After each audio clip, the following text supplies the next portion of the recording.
India salvaje.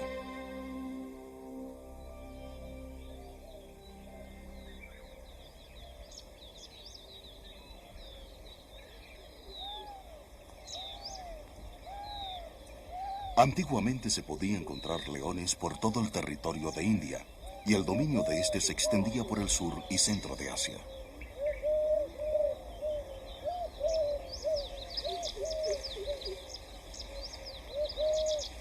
Eran venerados por hindúes y budistas como animales sagrados, como la montura de la diosa madre Durga en el hinduismo, el guardián de la entrada al millón de templos y como el símbolo de poder de grandes soberanos indios como Ashoka. Pero durante siglos, actitudes hacia el león y hacia India salvaje como un todo cambiaron, al tiempo que nuevas formas de cultura irrumpieron en el subcontinente. Como resultado, los cazadores del gran felino se convirtieron en cazados, el temerario cazador se convirtió en presa y el destino del tigre y del león asiático se aseguró. El último de los cazadores.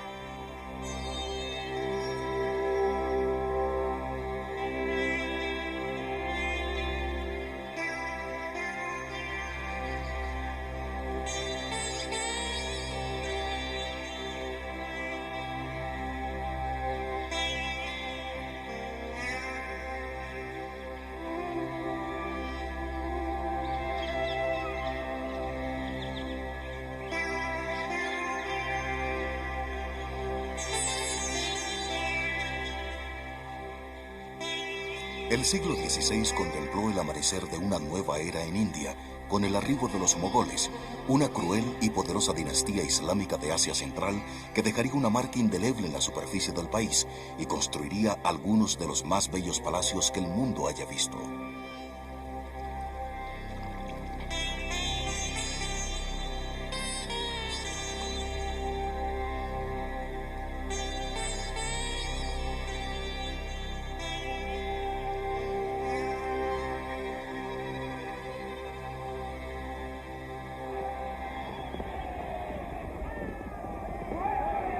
Irrumpiendo en la historia desde las llanuras esteparias de Persia y Afganistán, los mogoles fueron originalmente un pueblo mongol guerrero, cuyas proezas fueron tema muy popular entre los cineastas indios de los 20 y quienes finalmente conquistaron casi todo el subcontinente.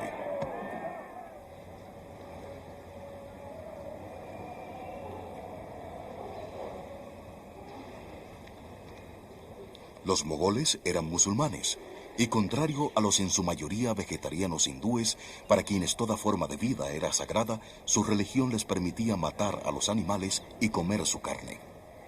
El Corán, el libro sagrado islámico, mientras enseñaba que la naturaleza debía ser siempre respetada, también alababa las virtudes de la caza, la cual, bajo los mogoles, se convirtió en un deporte organizado.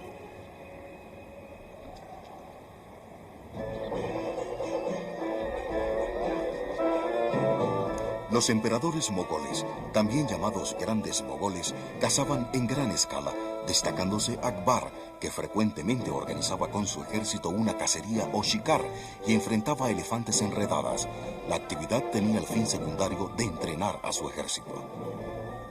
Cazar era además un sustituto de la guerra, tanto para aquellos que tomaban parte como para los muchos pueblos sumisos a los que él pretendía intimidar. Una forma de shikar predilecta de Akbar era la del chita o guepardo, que era muy común encontrar silvestre en India y que tomaba solo un mes o dos entrenarlo. La presa favorita era el veloz ciervo negro.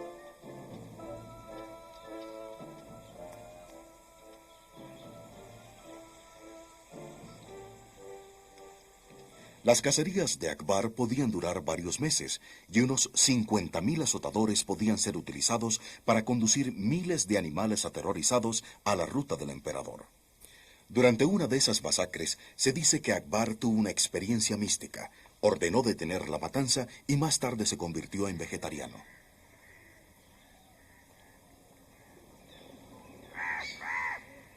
Ranthambore, en el occidental estado de Rajasthan, fue el lugar de la famosa batalla entre los mogoles y los reyes hindúes locales, los Rajputs, que luego se convertiría en un coto de caza de la realeza.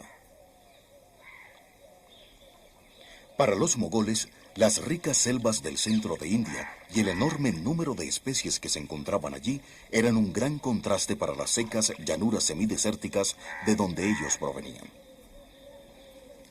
El sambar, el más grande de los ciervos de India, que a menudo se encontrado paseando en los lagos de la reserva, habría sido una importante presa para los cazadores.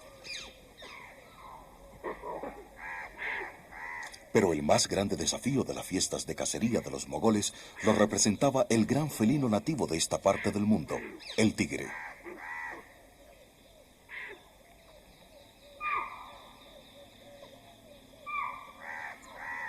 La llegada del tigre inmediatamente pone en guardia a los otros habitantes del parque, hasta los chacales.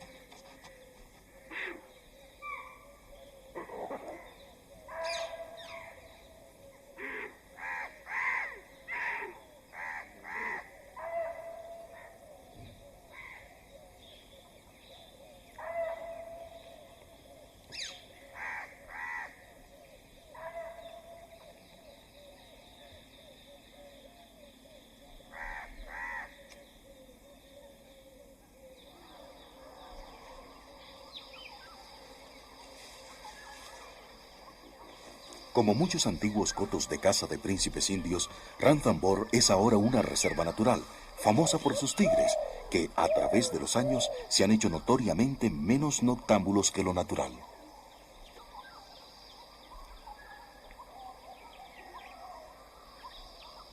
El número regular de cachorros es 2 o 4, y estos tienden a estar cerca de su madre durante los 2 primeros años, para cuya época están totalmente crecidos.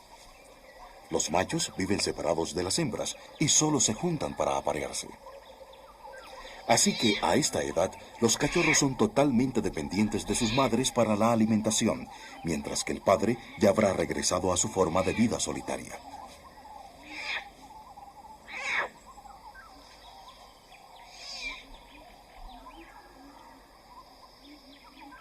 Cuando están totalmente crecidos, algunas veces los cachorros cazan por ratos en grupos o en pareja.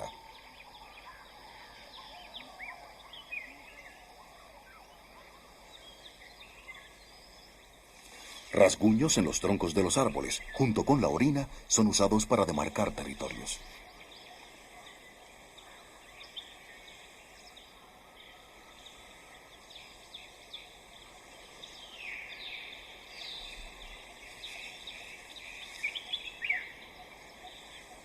Normalmente los tigres cazan de noche y descansan a la sombra durante el día, pero aquí, inusitadamente, también cazan de día, confiando en que los árboles y la hierba crecida los van a ocultar.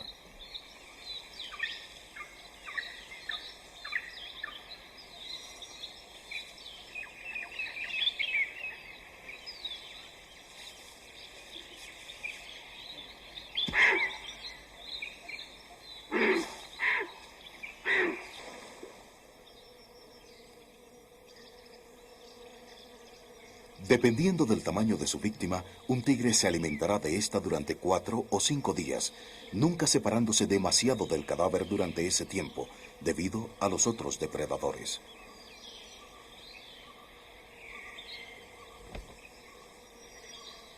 Un tigre medianamente desarrollado puede matar 3 ciervos cada 2 semanas, u 80 ciervos al año, lo que significa que se necesita una población de cerca de 300 ciervos para sostener a un solo tigre adulto.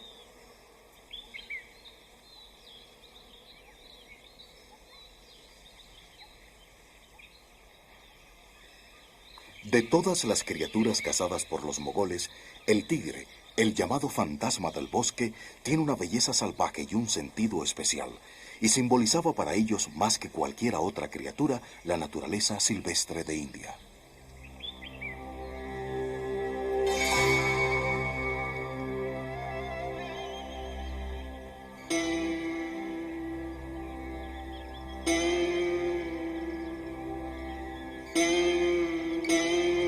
Los mogoles construyeron algunos de los más esplendorosos palacios y monumentos del mundo, incluyendo el sin igual Taj Mahal, comisionado por el emperador mogol Shah Jahan como tributo a su esposa, que se encuentra sepultada dentro de este.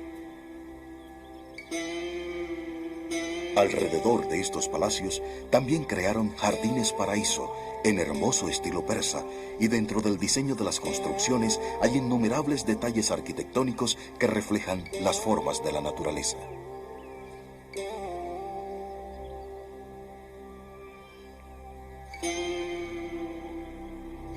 Para ellos, el amor por la belleza de la naturaleza y la pasión por la emoción de la cacería eran totalmente compatibles.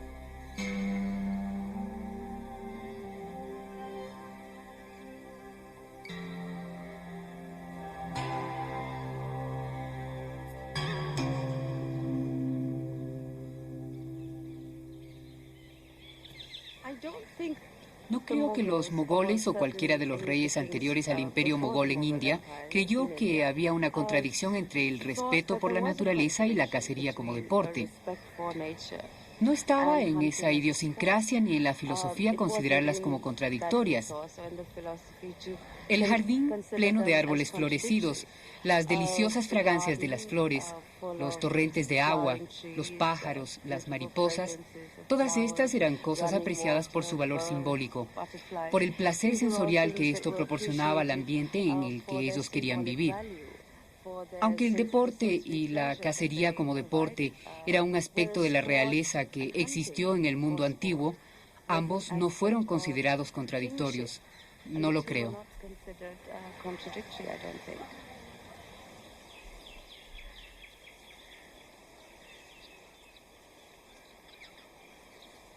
Hoy, un ejército de artistas recrea el mundo de los mogoles para el negocio del turismo, pintando en el estilo de los artistas comisionados en la época para registrar el estilo de vida de los grandes mogoles y la exótica vida silvestre que encontraron y estudiaron.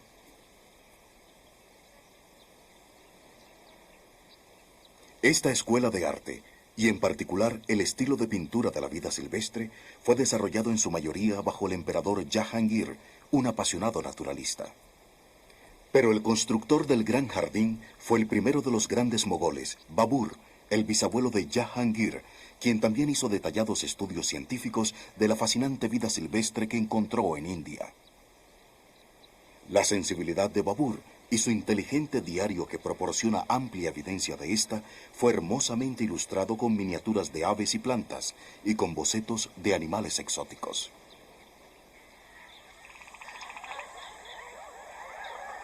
En algún sitio de su manuscrito, Babur describe la elegante belleza que vio en una bandada de aves mientras aterrizaban y de nuevo levantaban vuelo, los cambiantes colores de la luz sobre sus alas.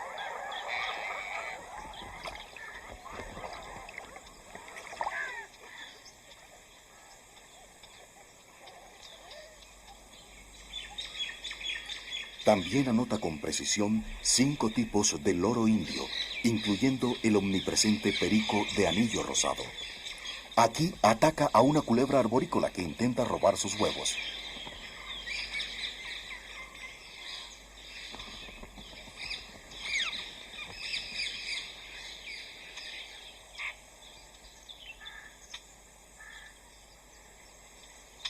Pero una de las criaturas que más fascinó a los mogoles, especialmente a Babur, fue un animal que también les gustaba cazar, una antigua y poderosa bestia que ha deambulado por estas acuíferas llanuras durante millones de años. El más grande unicornio, o rinoceronte indio, antiguamente común en estas llanuras inundadas del norte del subcontinente y que ahora solo se encuentra en aisladas zonas pantanosas de las riberas. Con su gruesa piel profundamente plegada, adornado con protuberancias que parecen remalladas sobre sus hombros y cuartos traseros, el rinoceronte indio asemeja a un acorazado cuya alzada supera los 5 pies. Esta lo hace la segunda especie más grande de rinocerontes después del rinoceronte blanco africano, y esta enorme bestia solitaria, que pesa más de 2 toneladas, tiene una apariencia verdaderamente prehistórica.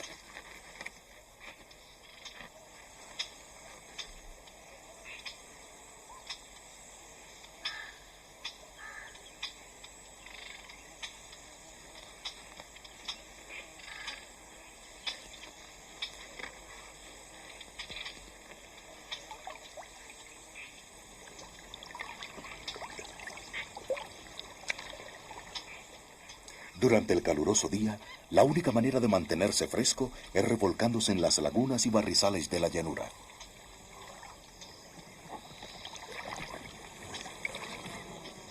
La dieta del rinoceronte consiste principalmente de hierba. Los dientes y labios están diseñados para pacer y rumiar las diferentes clases de hierba de la llanura.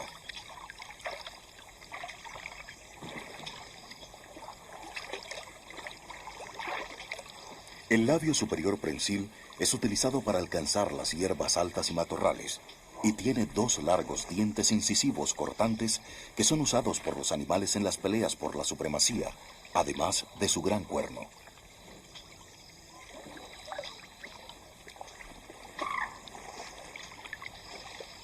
Durante los períodos más calurosos del año, los rinocerontes pasarán la mayor parte de las horas de luz sumergidos en estas lagunas, con solo su cabeza y cuerno por encima del agua, absortos de las otras criaturas a su alrededor.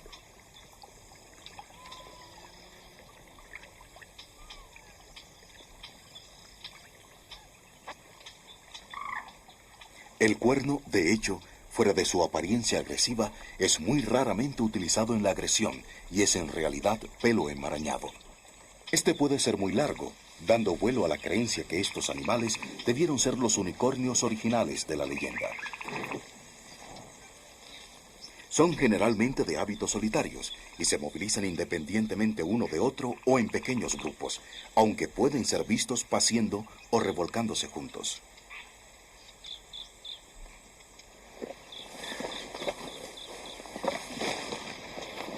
Los mogoles cazaron estas criaturas a lomo de elefante y desde entonces han sido cazadas sin piedad. Hoy quedan menos de 1.500 rinocerontes de un solo cuerno, 400 más en las cercanías de Nepal y el resto aquí, en Kaziranga, en Assam, en el lejano nordeste de India. Las armas de los cazadores han sido reemplazadas por las cámaras fotográficas de los turistas, pero todavía hoy hay una verdadera amenaza en la caza furtiva. El cuerno del rinoceronte tiene una gran demanda en China, donde se cree que es un afrodisíaco, y 30 o 40 rinocerontes son cazados aquí cada año. Aunque, irónicamente, el rinoceronte como el tigre debe su supervivencia en parte a la cacería, una de las principales causas de su extinción. Este parque, como Ranthambore, fue establecido originalmente como un coto de caza. No fueron los mogoles, sin embargo, quienes establecieron este parque como un coto de caza, sino los gobernantes que los reemplazaron a ellos. Y fueron estos quienes pusieron en funcionamiento la más grande transformación de las riquezas de India salvaje.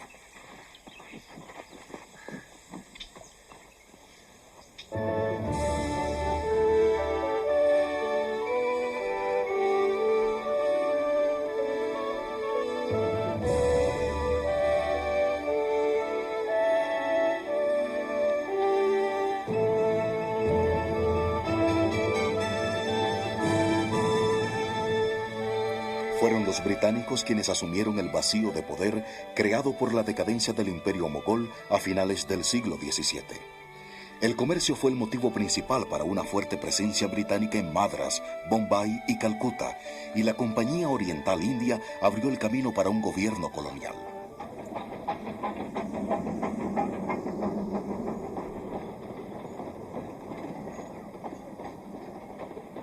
Ferrovías y carreteras fueron construidas para iniciar la explotación del interior, permitiendo que recursos naturales como minerales y valiosos bosques maderables fuesen traídos hasta las ciudades costeras. También fueron devastados bosques para abrir camino a la explotación comercial de la agricultura, la siembra de té, café, especias y madera para el mercado europeo. Y donde fue posible, se recreó el estilo de vida británico. No solo en términos de arquitectura, placenteros jardines y convenciones sociales, sino también a través del deporte y otras actividades ociosas tradicionales de los británicos.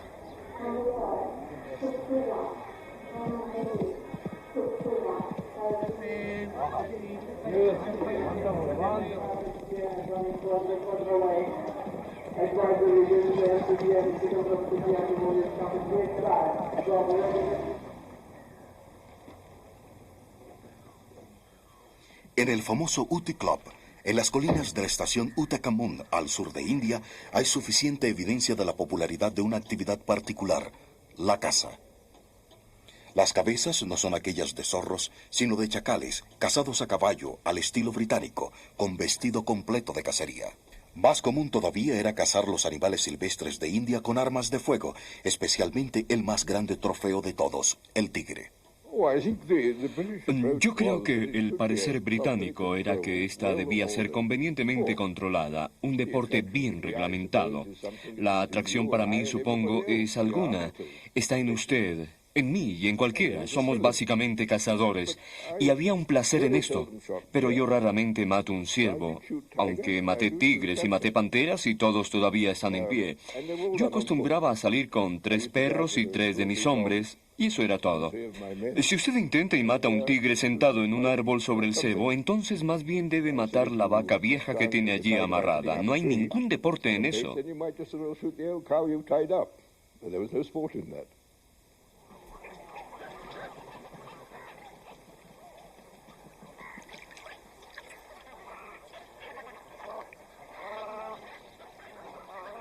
La matanza de aves acuáticas se hizo también popular con los británicos, y la locación más famosa fue Bharatpur, cerca de Delhi.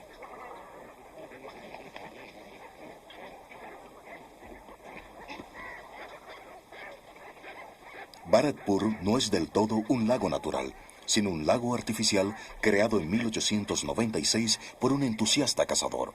Establecido expresamente para la caza, estuvo siempre bien surtido con una enorme variedad de aves.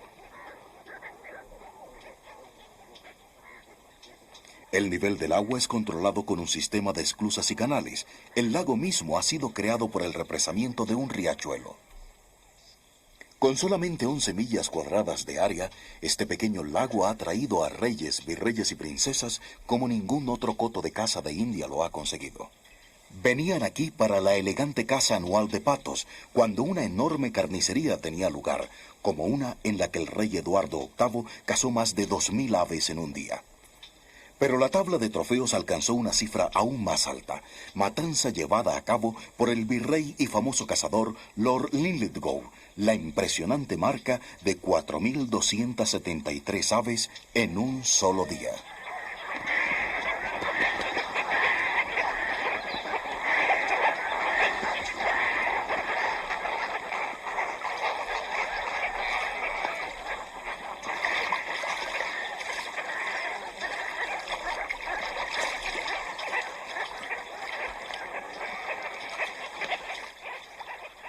En los meses de otoño e invierno, el gran número de aves que visita esta reserva es asombroso. En octubre y noviembre, cada árbol de la zona está colmado de cigüeñas, garzas y cormoranes, todos anidando.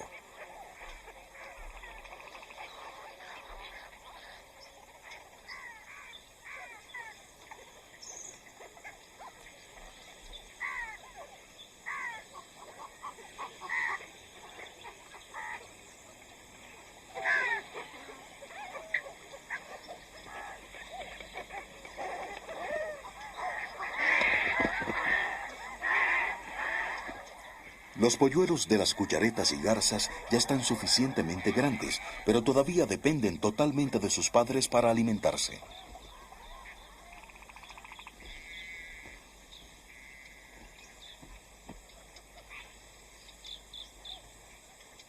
Durante todo el día, las aves adultas se lanzan en picada en el lago y regresan con alimentos para sus polluelos hambrientos. Estas son cigüeñas pintadas, una de las aves más grandes y comunes de esta reserva.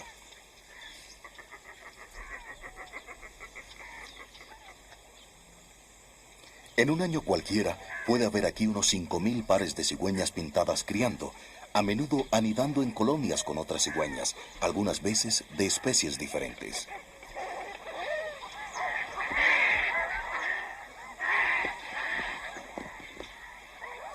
En la orilla, garcetas y cigüeñas blancas conviven, mientras que los pájaros serpientes, parientes del cormorán, pescan de singular manera, en el estilo que les ha dado su nombre.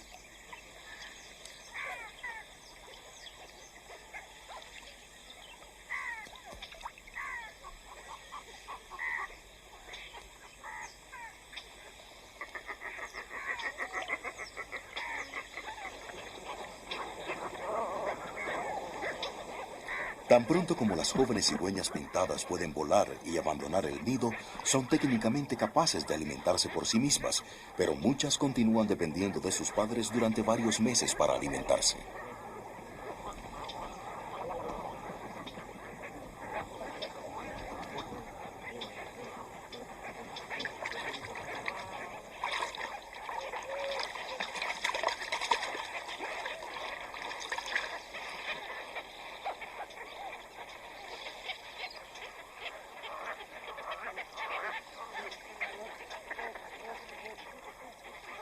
Seguras de los depredadores y del hombre dentro de esta reserva protegida, otras especies de animales también florecen aquí, como el chital o ciervo manchado.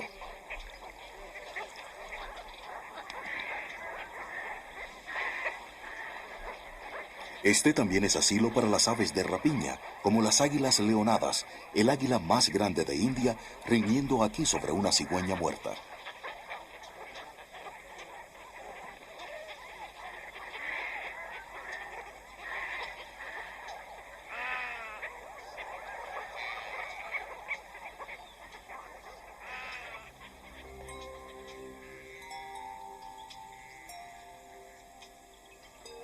Hoy Bharatpur, también llamado Keoladeo Ghana, es justificadamente anunciado como uno de los más importantes santuarios ornitológicos del mundo.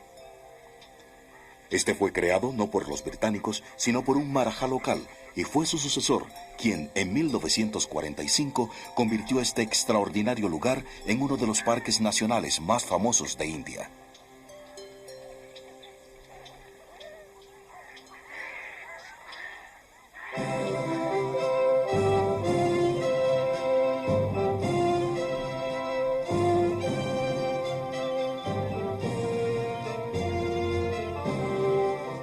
Una gran cantidad de las reservas naturales de hoy son, en efecto, los antiguos cotos de caza de los marajás.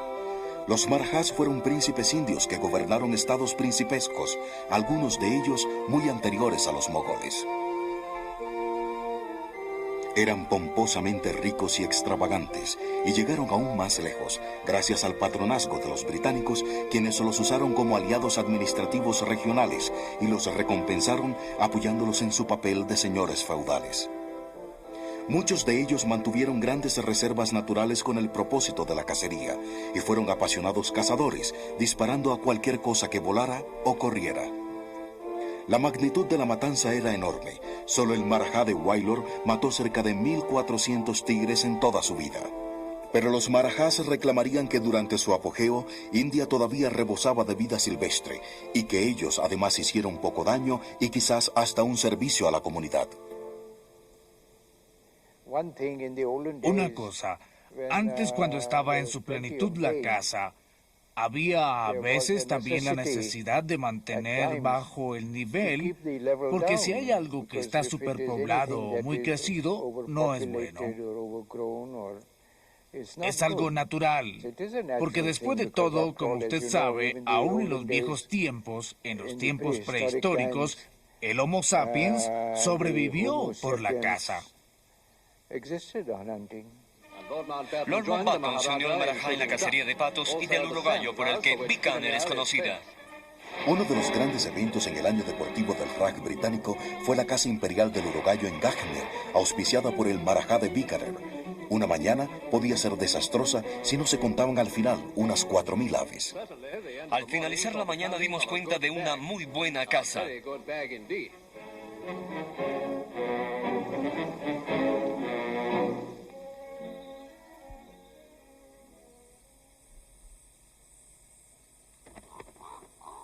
Hoy los campos de caza que contemplaron la carnicería permanecen vacíos y sin uso, sin muestra de signos de los miles de urogallos que alguna vez llegaron aquí. El marajá, como muchos de sus contemporáneos, se ha convertido en un apasionado conservacionista, y el palacio ahora es solo calma, fresco retiro del calor y del polvo del desierto.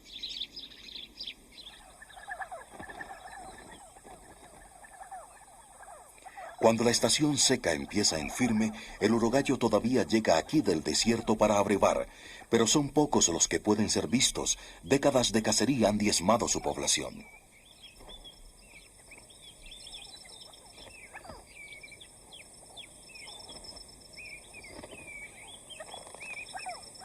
Otra ave, también cazada hasta su casi extinción, es la gran avutarda india, de la que hoy solo quedan unos pocos cientos en la naturaleza. Con casi 4 pies de alto, más grande que un buitre, la avutarda es una de las aves más impresionantes de India.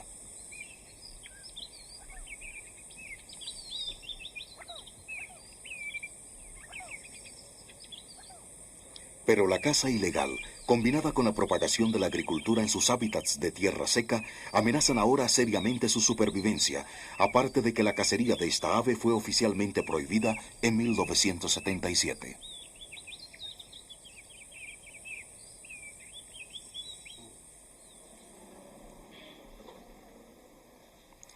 La avutarda fue la presa favorita de los antiguos reyes Rajput y los Marajás que lo sucedieron. Y en esta parte de Rajastán están algunos de los más impresionantes fuertes y palacios de India.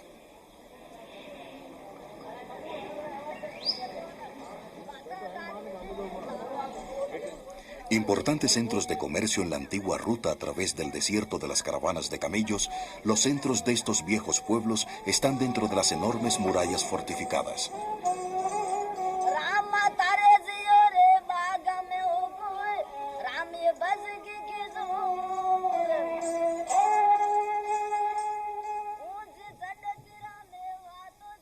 Los Marajás construyeron fabulosos palacios dentro de sus fortificaciones, a menudo con sofisticados sistemas de agua, como la compleja red de pozos y tanques Rajput en Jodhpur.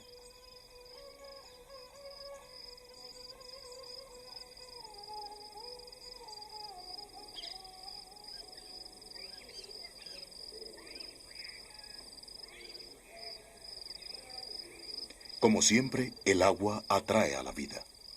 Al lado de un antiguo reservorio, una colonia de murciélagos frutícolas descansa durante el calor del día.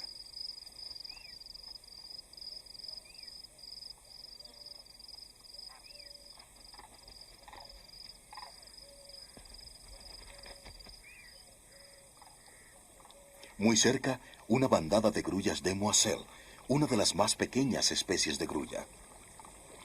Conocidas localmente como kung, estas han sido cazadas intensivamente durante siglos y han sido estimadas como una exquisitez, tanto por mogoles como por los marajás. Sin embargo, la población es todavía alta, con algunos miles de estas arribando aquí desde Asia Central cada octubre.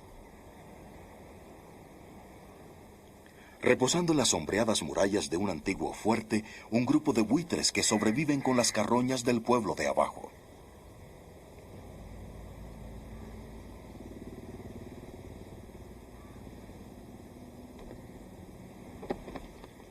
Elevándose muy alto sobre las corrientes ascendentes de aire caliente, estos utilizan su aguda visión para rastrear el paisaje, ocasionalmente descendiendo en picada para alimentarse con los excedentes de las actividades humanas.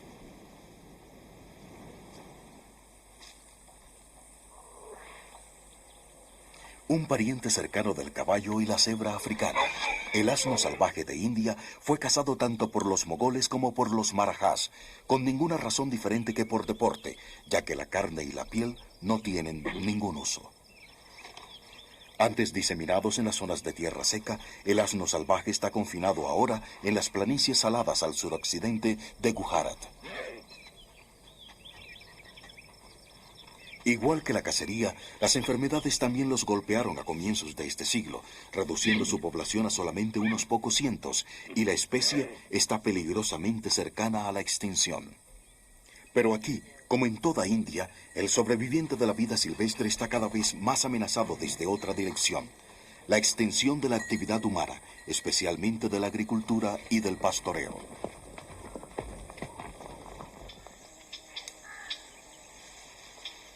La misma combinación de caza y agricultura está amenazando a una de las criaturas más sagradas del hinduismo, el black buck o antílope sagrado.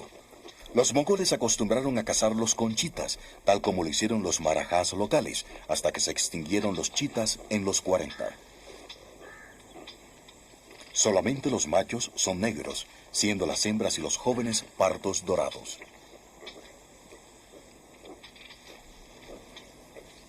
Uno de los herbívoros más rápidos del mundo, el antílope sagrado, puede correr de 50 a 60 millas por hora, frecuentemente dando grandes saltos para evitar los depredadores. Alguna vez muy común en toda India, ahora solo se encuentra en pequeñas reservas en las zonas de tierra seca, como Bela Badar, un antiguo coto de caza del Marajá, donde el antílope fue preservado para la caza o shikar.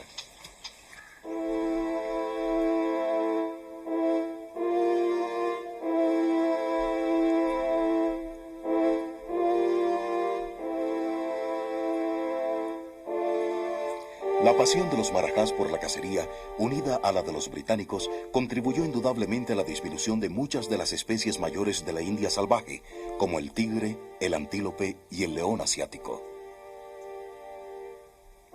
Pero como los mogoles, los marajás, paradójicamente, sintieron frecuentemente amor por la naturaleza y fueron fervientes conservacionistas. Para muchos, el deporte de la caza iba de mano con la preservación del juego. En los viejos tiempos, por supuesto, se sabe que los marajá o los gobernantes eran los legisladores del Estado y ellos tenían la preservación de la vida silvestre muy profundo en sus corazones y vieron que aquello estaba preservado. El marajá lo hizo. Los principados, si existieran hoy, la mayor parte de la caza estaría en los viejos estados principescos porque eran muy cuidados para su propio beneficio. Ellos querían disfrutar la caza, pero sabían que si no cuidaban lo que tenían, no tendrían ninguna cacería.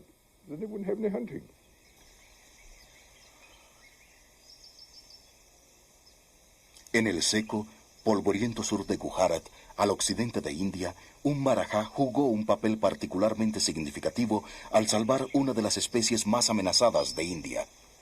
El bosque Gir ampara los últimos ejemplares de un animal que alguna vez fue temido y venerado en toda Asia.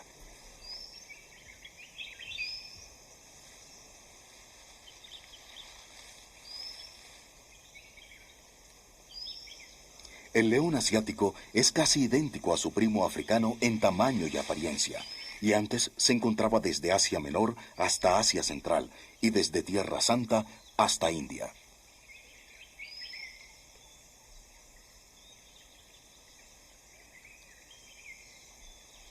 Hoy el antiguamente extendido león asiático está confinado en este pequeño bosque del occidente de India y solo quedan unos 200 vivos. Que ellos hayan sobrevivido del todo es por la acción del marajá local, el Nawab de Junagadh, quien prohibió aquí la caza a comienzos de siglo cuando cayó en cuenta de que los oficiales británicos y la aristocracia estaban cazando al león casi hasta extinguirlo. Los ejemplares se habían reducido hasta solo unos 20.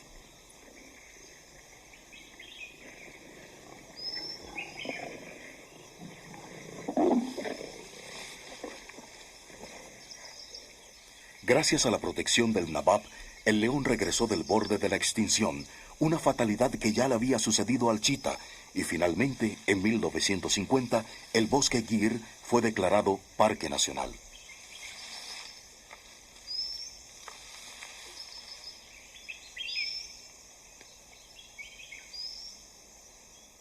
Ahora, si bien, como muchas de las reservas naturales de India, Gir está bajo la presión de la invasión humana y especialmente de la propagación de la agricultura.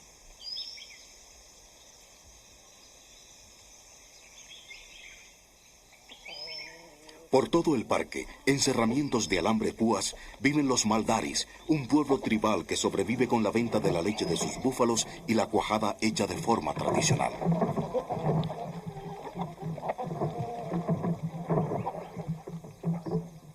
La vida ha cambiado poco aquí con el paso de los años, y las tradiciones y costumbres de los maldaris son un registro único de la coexistencia de seres humanos con leones. Pero hoy se ha roto este equilibrio ecológico, cuando la población vacuna que pastorea todos los días el parque está excedida en unos 20.000 animales, y esta enorme población semipermanente se ha convertido en una parte sustancial y vital de la dieta del león.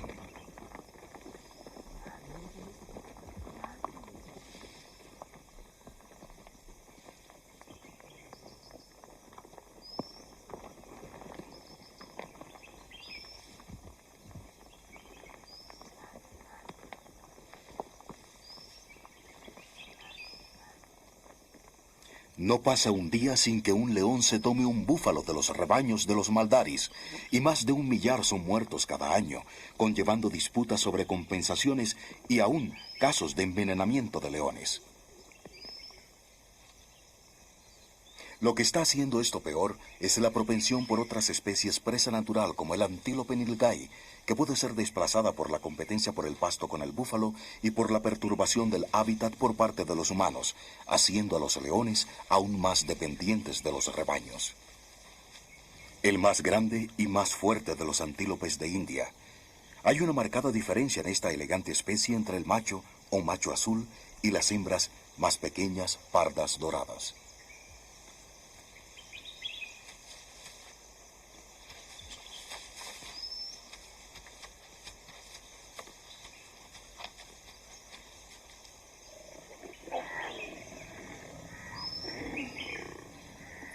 Garantizar la supervivencia del león asiático es ahora una prioridad mayor en los círculos ecologistas del gobierno, porque en algún momento una enfermedad que quizás surja de la población de búfalos podría fácilmente desaparecer una especie tan cercana a la extinción.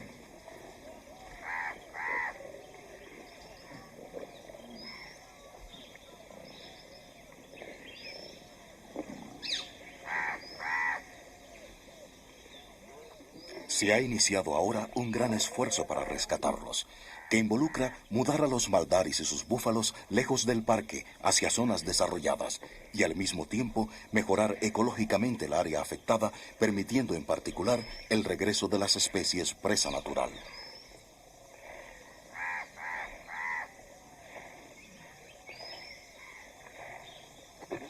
Igual que a muchos de los grandes mamíferos de India, fue la caza la que causó un rápido descenso en los ejemplares de leones.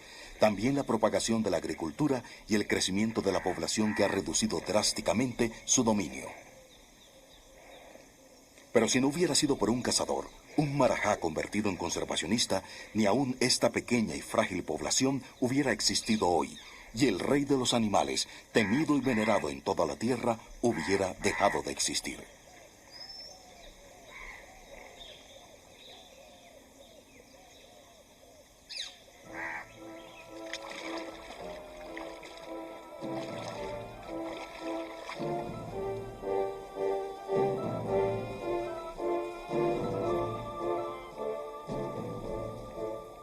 En la década de los 20, era obvio que los marajás y los británicos coincidían en que la caza estaba tocando a su fin en la India salvaje. Irónicamente, esto mismo atrajo a grandes cazadores de todas partes del mundo, ansiosos de matar un tigre, un león o un rinoceronte antes de que fuera demasiado tarde.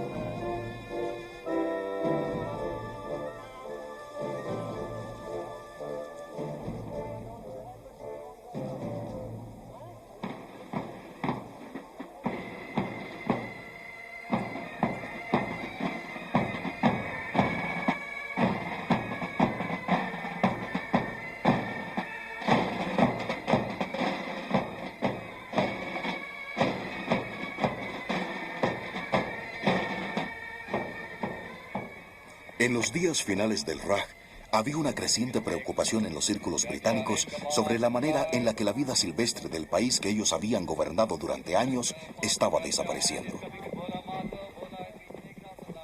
En lugares como Uti, en las colinas Nilgiri al sur de India, la caza de vida silvestre había sido controlada en la década de 1870, cuando la Asociación de la Vida Silvestre de Nilgiri fue creada por residentes locales.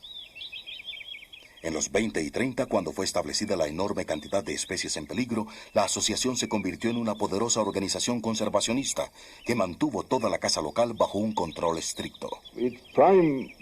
El movimiento inicial fue mantener la caza y esta fue estrictamente controlada.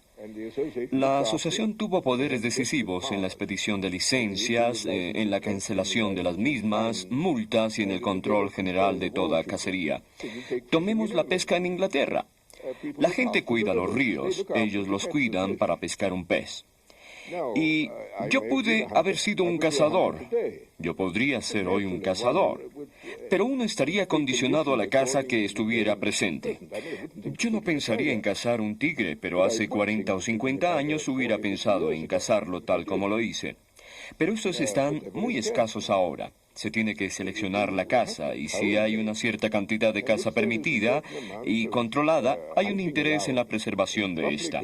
Una vez la veda es levantada, se convierte en el paraíso de los cazadores.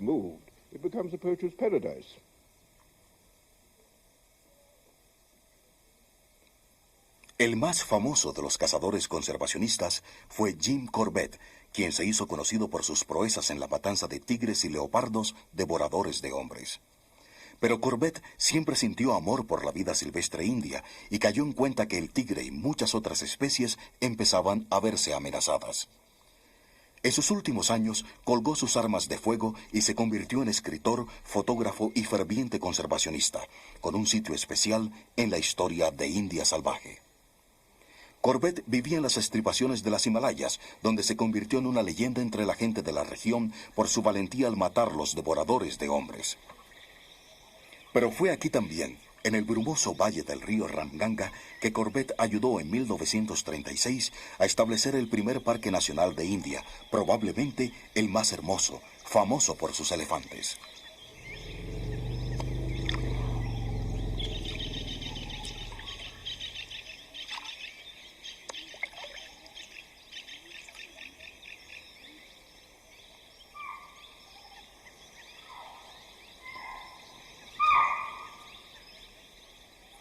Llamado originalmente Parque Haley, honrando a un gobernante británico, fue rebautizado Parque Corbett en 1952, en honor al gran cazador convertido en conservacionista que había presionado para su creación y ayudó a demarcar sus linderos.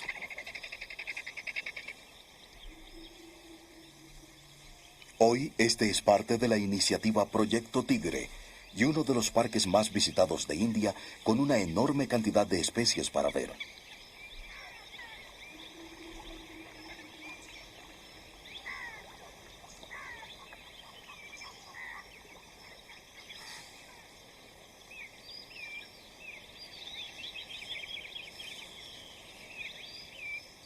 A diferencia de muchas de las reservas naturales de India, el Parque Corbett nunca fue un coto de caza, pero fue el compromiso de un cazador convertido en conservacionista que ayudó a hacerlo realidad. No deja de ser ciertamente irónico, pero nunca del todo verdad, que la principal razón por la que la extraordinaria vida silvestre de India ha sobrevivido hasta el día de hoy es por la caza, que sin la protección de las clases cazadoras, las reservas naturales de hoy casi seguramente no existirían.